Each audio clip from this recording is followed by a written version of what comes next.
Hi, children and friends. So, as I told you earlier here, one important thing that he has mentioned here, what does he say? As long as I obeyed my father and abided by the customs of my tribe, I was not troubled by the laws of man or God. See, what a wonderful thing that he has told here. As long as as long as he obeyed his father and abided by the customs of his tribe. So the customs which have been set by his tribe is a group, a sect where he lives and a race to which he belongs. So that tribe, that group of people, what customs they had set, if he abides those customs, if he follows those rules and regulations set by his tribe, and as long as he obeys his father, whatever his father says to him without questioning, if he goes on following the things, if he goes on accepting his father's instructions, and if he goes on following strictly the customs of his tribe, in such things, in that situation, he was not troubled by the laws of man, he says. And he was not troubled by the laws of man, the laws which have been set by the man, the laws which have been set by his particular society, and even if the laws are set by God. So he had never been troubled, he says. What is the condition? Provided that if he obeys his father's instructions, provided that if he abides by the customs of his tribe, if he follows the rules and regulations of his society, then he was not troubled by the laws of man or God. Remember that. Okay, that's what he says here. And also, he says one more thing here with us. It was only when I began to learn that my boyhood freedom was an illusion, when I discovered as a young man that my freedom had already been taken from me, that I began to hunger for it. Yes, the hunger started in his mind. When? It was only when he began to learn that his boyhood freedom was an illusion. When he started learning, when he started understanding, what did he understand? His boyhood freedom was an illusion. Illusion is the word here. What does it mean? Illusion means it's an idea or belief which is not at all true. Illusion is not true. It's an illusion, means a particular belief or a thing, an idea which is not true is called an illusion. What is an illusion in his mind? His boyhood freedom was an illusion, he says. When he began to learn, when he comes to know that his boyhood the freedom was an illusion, his boyhood the freedom was not a true thing, it's a false one. When he comes to know likewise, and when he discovered as a young man that his freedom had already been taken from him, being a young man, when he became young, then he realized it, then he discovered, then he observed, then he noticed, then he understood the situation in his society that his freedom had already been taken from him. No freedom at all with him. His freedom whensoever had been taken by him, that's what he understood, that's what he had discovered, that's what he had understood about his society when he has been like a young man. That I began to hunger for it. That is the time When he came to know that, when he understood that his boyhood freedom was an illusion, and being a young man, when he understood that his freedom had already been taken from him, from his society, there he began to hunger for it. There he began to wish for a strong freedom, for a strong independence. There the hunger started in his mind. There the strong desire started in his mind. That's what he says here. And also he says that I wanted freedom only for myself. The transitory freedoms of being able to stay out at night, read what I pleased and go where I chose. And also at first as a student, I wanted freedom only for myself, the transitory freedoms of being able to stay out at night and read and what I pleased to go where I chose. He says, at first as a student, what he feels, what he thought in his mind, he says that he wanted the freedom only for himself. Being a student, what he aspired for, what he wanted, what he wished freedom only for himself. And these are all mere freedoms like being able to stay out at night. If he wants to stay out at night, yes, freely he can stay out at night. If he wants to read a book, freely he can read. And if he pleased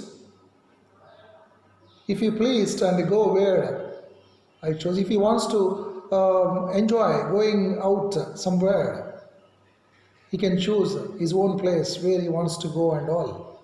So these sort of freedoms are enough.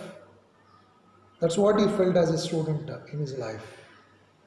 Later, as a young man in Johannesburg, I yearned for the basic and honorable freedoms of achieving my potential, of earning my keep, of marrying and having a family, the freedom not to be obstructed in a lawful life. And also, Nelson Mandela says here, later as a young man in Johannesburg, when he was living as a young man in Johannesburg, he says that he very much wished for the basic and honorable freedoms. What are those basic and honorable freedoms? To achieve his potential of earning his keep. If he wants to earn something for his own livelihood, if he wants to earn something, he can earn. Of marrying, if he wants to get married. Anybody's here.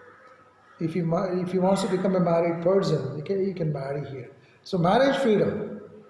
And having a family. If you after getting married, if he wants to he can keep a family with him. He can form a family. He can live as a family member there. And also the freedom not to be obstructed in a lawful life. And what sort of freedom? The freedom which cannot be obstructed, which cannot be stopped in a lawful life, as per the law of Constitution. If his life is not obstructed, if it is not stopped, that sort of a freedom he wanted being a young man in Johannesburg. That's what he says here. And coming to next point here, but then I slowly saw that not only was I not free, but my brothers and sisters were not free. I saw that it was not just my freedom that was curtailed, but the freedom of everyone who looked like I did. Then slowly, by and by, in his observation, in his experience, in his society, Nelson Mandela started thinking that. Then I slowly saw that not only was I not free, slowly he could see not only that he was not free, but his brothers and sisters also were also not free. Up to that time, he thought himself that he understood in the society what sort of life that he has been leading there. Is he living there with a freedom? No. He understood that. He was not at all living free. He was not at all living with freedom. Not only was he not only was not only he was not free, his brothers and sisters were also not free. That's what he understood.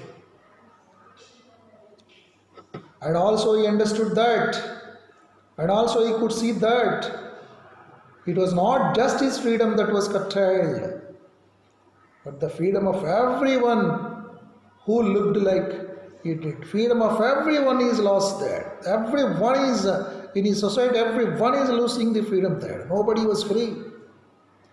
Nobody has freedom. That's what he understood.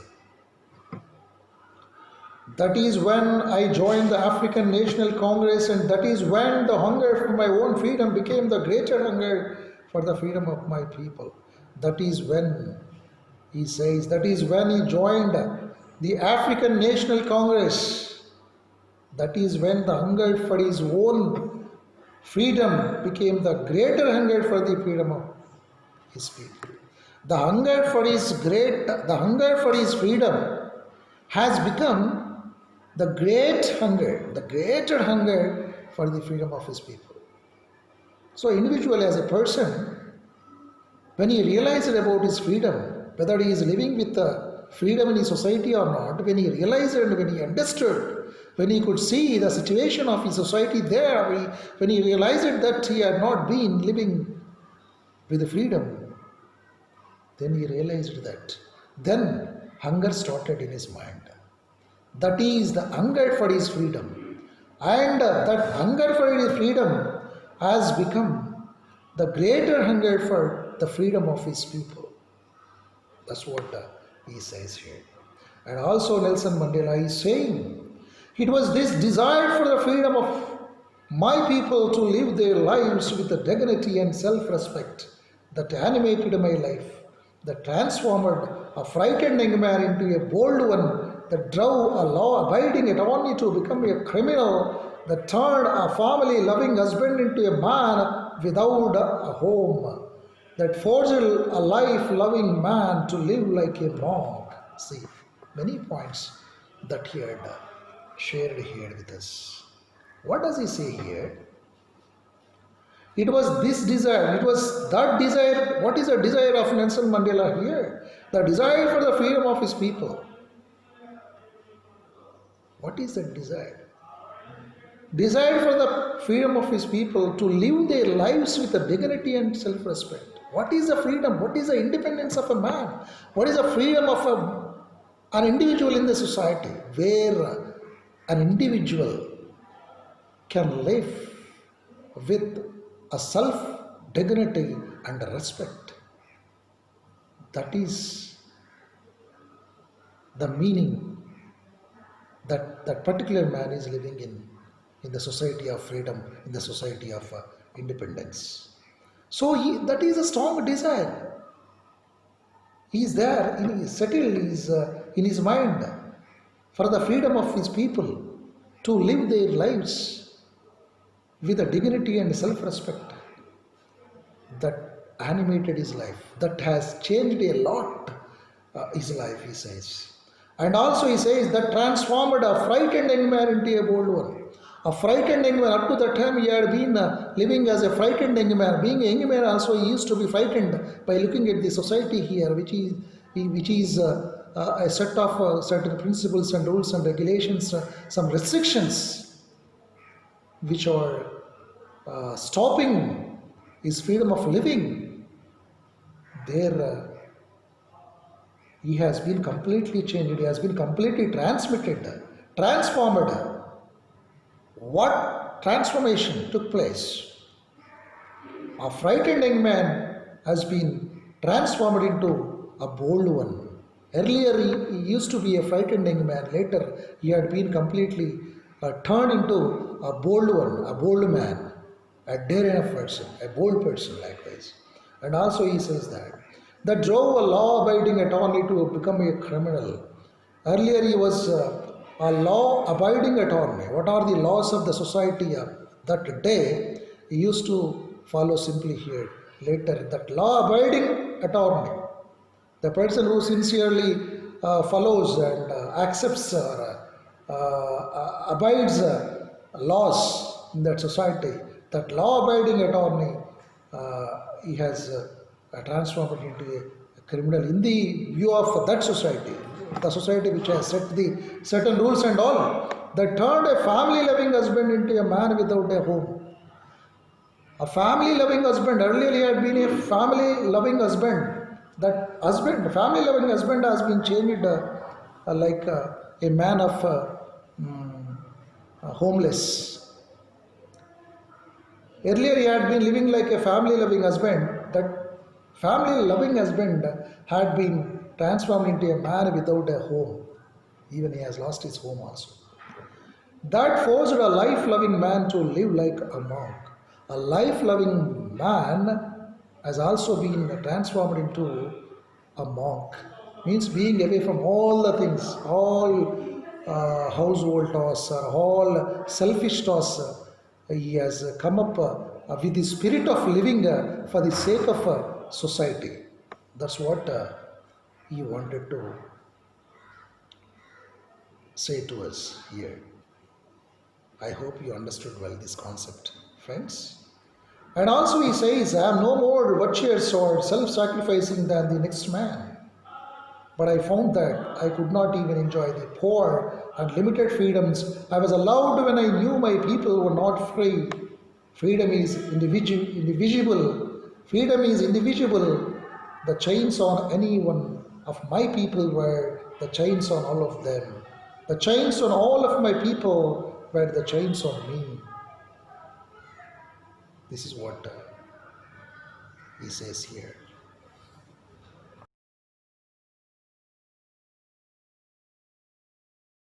So friends, as I had told you earlier that where Nelson Mandela, the great leader, had been explaining, had been sharing his experiences with us in the form of a speech here. And what does he say here? He found that he could not, he said that a life-loving man to live like a monk. Actually, earlier he had been living like a life-loving man. According to the norms of the society, he used to live. He used to lead his life. That man has been transformed into a monk later. Means he was kept away from all worldly pleasures and other social norms and rules and regulations which have been which are not suitable to his society and to his philosophy, where every individual can be treated with equality and all like that, and every individual should be given freedom and independence to live his life happily.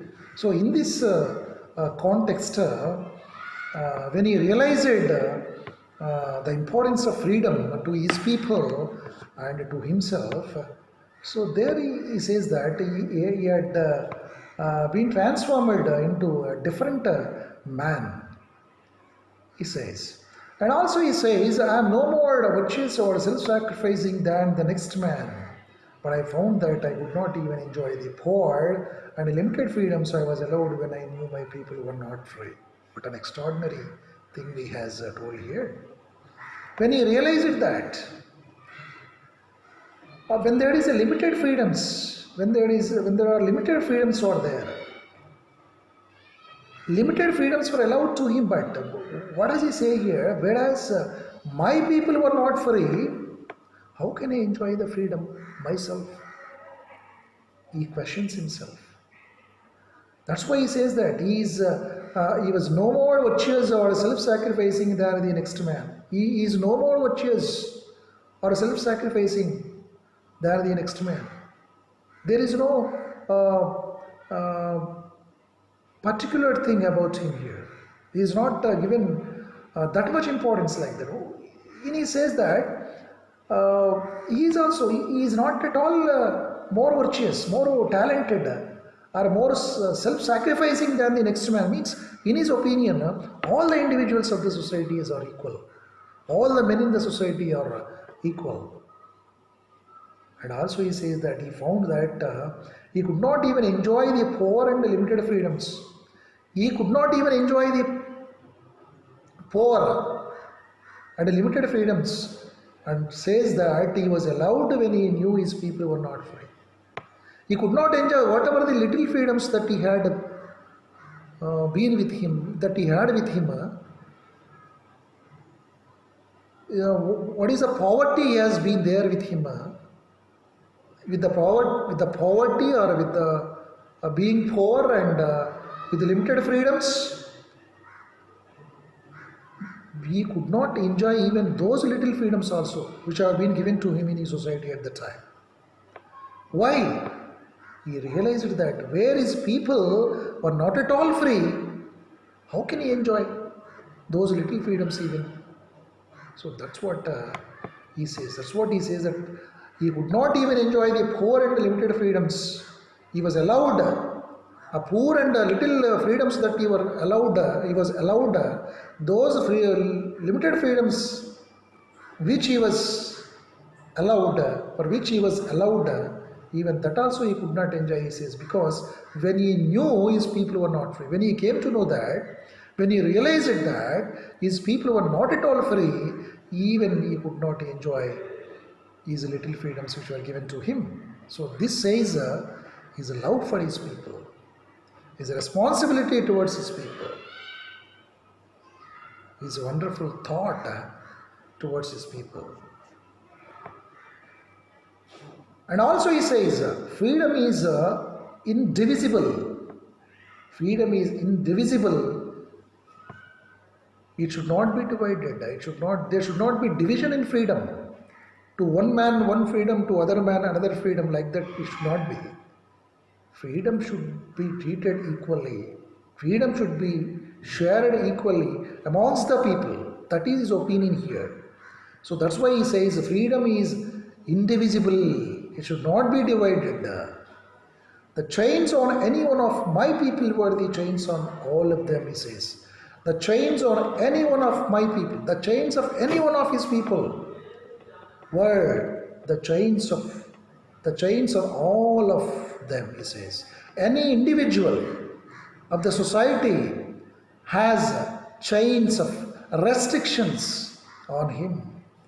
That means his total society, everyone in that society has also chains on them. If any restrictions are there on any individual of his society there, any individual of his country is there, so those are the chains of all the people living in his society. That's what he says here. Means any individual is not enjoying the freedom, any individual is not enjoying independence there, that means every individual is losing freedom. Every individual is having chains on them. That's what he says. The chains on all of my people were the chains on me also, he says.